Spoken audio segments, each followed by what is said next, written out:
Hey, what's up? Today we're going to be unboxing the Club A5055 5-channel amp by JBL. Here's a shot at the dimensions.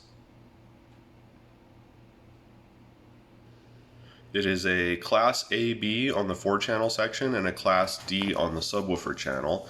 It comes with a wired remote bass knob. It has a auto turn on mode, so if you're using a factory head unit, it'll sense that and turn the radio on without connecting the remote turn on wire, and has variable crossovers with bass boost. So like we were saying on the auto turn on, it does actually take high level inputs from a factory speaker output on the factory radio, or it takes the traditional RCA from an aftermarket radio or line out converter. Cast aluminum for the cooling on the heatsink, as with basically any amplifier, and compact size for a 5-channel.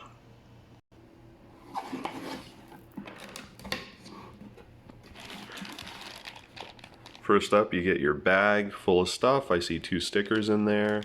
Also looks like here is going to be a JBL logo because they don't put it on the amp, so it depends on how you're going to mount the amp. You could place that logo to orient facing up depending on how your wiring is.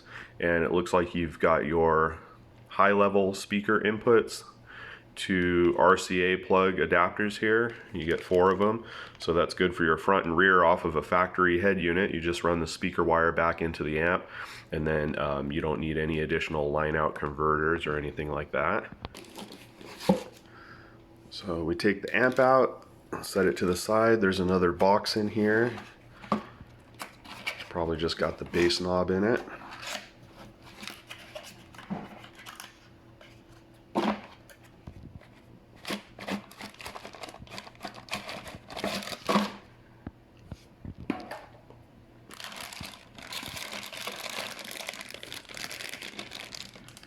And there's the bass knob. It's a metal case bass knob with a, I was going to say headphone, a telephone style connector on it there. But it's not detachable on the back. It's actually just built into the back of it there, so that might matter depending on how your installation is going to be. And here we've got the amplifier. All the connections are on one side, which is super nice, so you don't have wiring coming in at all directions. Makes for an easier install. And there's the amplifier. Actually, it looks pretty nice. I didn't realize that the outside of it would be this glossy, kind of a black or dark gray. And here again are the inputs. RCA's bass knob, speakers front and rear are bridgeable, and we'll go over the power ratings once I get to the instructions. Subwoofer, 330 amp fuses, power ground remote turn on. These look to be 4 gauge. The subwoofer output looks to be a little bit larger than the speaker output, but only by a little bit. So maybe that could be a 10 gauge, maybe a 8 gauge, and then the speaker level looks to be about a 10 gauge on there. Or the speaker outputs rather.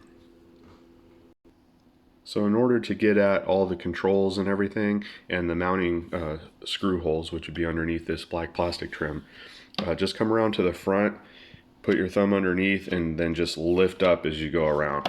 So we'll do that right here.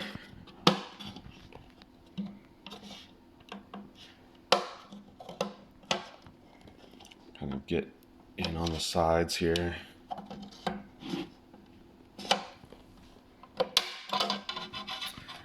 And then this part comes off, basically like a license plate frame. Set that to the side. And okay, so this panel then slides down.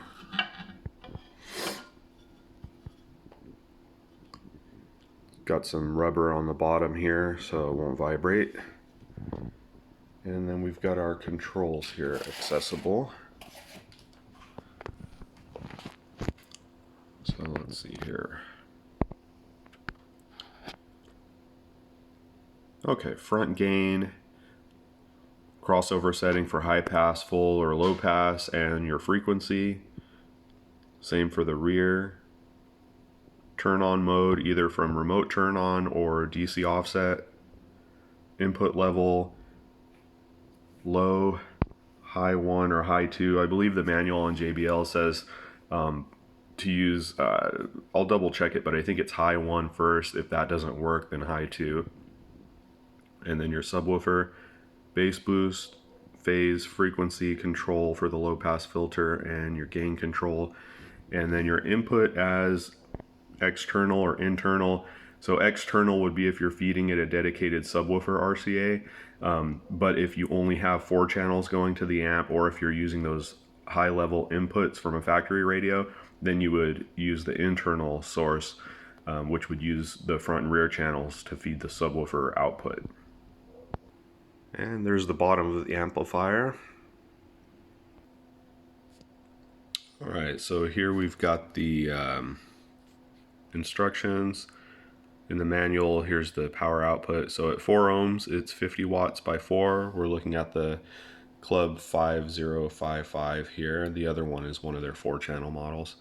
So 50 by 4 and 320 to the sub at 4 ohms. At 2 ohms, 75 watts by 4 to 500 to the subwoofer output. Power output in bridge mode, we're looking at 150 watts by 2, and then that would be at 4 ohms. And then you'd have your 500 to the sub, which is how I plan on running it to get the most to the front speakers, and then using the 500 to a 2 ohm subwoofer. And we've got frequency response and everything else you could look at here. 330 amp fuses, and the dimensions. And here we have the internals, the amp guts. So I've removed a couple of the things that hold the transistors against the heat sink there, so that you can get a better look at the transistors. This was actually pretty nice. This piece of metal here sits over these riser boards, or daughter boards, or whatever, to kind of keep them all in a line. Maybe it provides an additional little bit of shielding, but really just to kind of keep everything lined up so that when it vibrates, it doesn't put stress on the connectors to the board. So this is what we have here for the input sections, and these all line up with the adjustments that are on the top of the amp. So it looks like there's some insulating paper here that's glued in between these, which is nice. A lot of glue to glue down the capacitors, all 105 degrees Celsius capacitors. The power transformer is very large with a lot of winding. Looks to be high quality here. These are some of the transistors there, maybe for the power supply or the sub channel. And here as well. And then these would be the outputs for the class AB section here.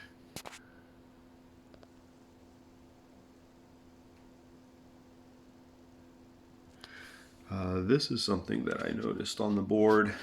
May not be made by JBL. It says paying since 1979. So I'll try to look that up. I'm not sure if it's going to stop my video or not if I do a quick search on that. So we'll see.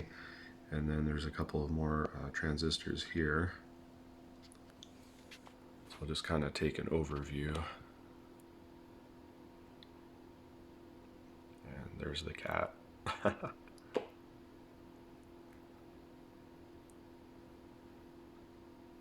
Oh, she's going to get something. Going to lose 50 watts. Off on the corner, top right of the board here, it does say JBL 5055. with part number and the date. So I'll try looking up that other company mark and see what that means. Alright, sorry the refresh rate's not lining up with the camera here, but I found the actual manufacturer of the JBL 5 channel, Peiying Electroacoustic Company Limited, founded in 1979, car audio manufacturer in China. So it looks like, I mean, it does say JBL on the board, so it's made for them. Maybe they spec'd something out, maybe they designed it themselves, and this is just the manufacturer, the assembler. Not really a way to tell on that, so we'll just see how the quality is on it. It looks like it's made pretty well. I'll point something out though on the amp. We'll get back to that. Oh, before we do that, here's a few of the amplifiers that they make themselves. Looks like they come in a lot of different colors. Maybe that's a little more popular all over the world. So the issue that I noticed right away, this metal that holds tight against the transistors here, or output devices, whatever, to keep them against the heatsink. If you come over to this side, even when it's screwed down, it's the same way. I'll focus here, and you can see that it does not push in over here. So you can see that that's not flush up against the heatsink here, which will create a problem. So I do have some insulating tape that I'll use to put on the other side of this to kind of thicken it up. It looks like it maybe touched at the factory there because there's some marks, but then the angle is wrong, so it's just kind of not up against the heatsink, which could create a problem in the future for sure, because that's not going to be dissipating heat the way it should be. But if you see the ones on this side, they're a lot thinner than what you've got over here, but they use the same size to hold them down, which is not going to work. So after I correct that issue, I'll get it all back together, and then I still plan on using this amplifier, and we'll see how the quality is. Again, everything else looks good. Really beefy power supply there, a lot of components inside. So it looks to be pretty high quality. We'll see how everything works and lasts.